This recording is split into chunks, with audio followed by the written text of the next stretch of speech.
Panero, may tatanong ako sa'yo. Ano yun? Wala ka na, ito, wala ka napapansin? Saan? Di ba, ang dami mga napapatulpo ngayon?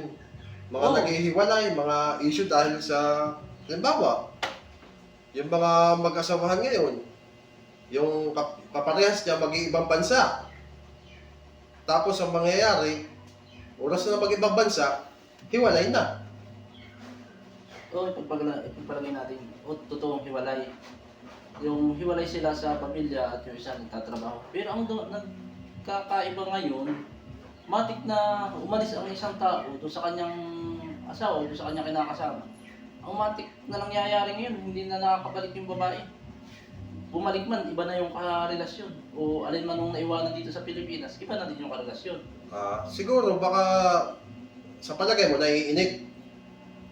Conforme yan sa pagtitiis ng tao. Kung hindi mo kung kaya mo sumugal para sa trabaho, para sa pamilya mo, pero hindi mo naman kailangang humanap ng iba na kapalit ng asawa mo, bakit ka naman hahanap? Alam mo nung dati kontento ka sa asawa mo, na mas priority mo ang pamilya mo, bakit mas gusto mo ngayon na humanap pa ng ibang pamilya? Ay, may pamilya ka na nga sa Pilipinas. Kalimitan daw kasi, pag lalaki na nag-abroad, marupok daw talaga ang lalaki eh. Naniniwala ka ba dun? Hindi naman lahat ng lalaki at hindi naman natin nilalahat, pati sa babae, hindi naman natin nilalahat. Ang kalimitan ngayon, sasabihin marupok ang lalaki, hindi rin naman lahat. Ang lalaki kasi pag gumawa ng isang bagay, kaya niya pagtiisan. Ay yung babae, yung ibang babae naman na hindi naman nga nilalahat, pag lumandi naman, halos pag nakain, tapos napainom, yun. Diretso yun. Natutokso. Tapos napakita mo ng pera. Natutokso sila sa pera. So ano may papayo mo sa mga mag-asawahan dyan? Kung sakali man.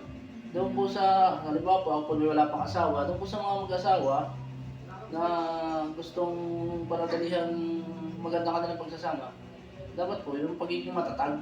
Matatag ang pagsasama, hindi yung mawala lang yung isa, papatol ka doon sa iba, yung isa, papatol doon sa iba. Paano mayayari yung ganun? Hindi na nasisira lalo ang pamilya.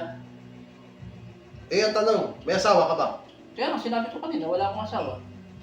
Yung nga lang, yung suggestion ko lang, kung mga nakikita ko lang sa mga tulpo, tapos yung mga nakikita natin sa ibang, kahit nga dito sa mga paligid ko, ang dami ko nakikita, mga naghihiwalay. Tama ka. Kaya parang napapaisip na ako kung magmamahal pa ba ako, hindi na.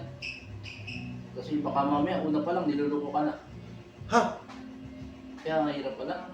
Pero doon talagang mahal mo yung tao, tapos magtiwala kayo sa isa't isa, maganda yun.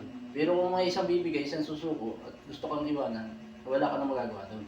Matindi ang hugot mo, no? Oo naman.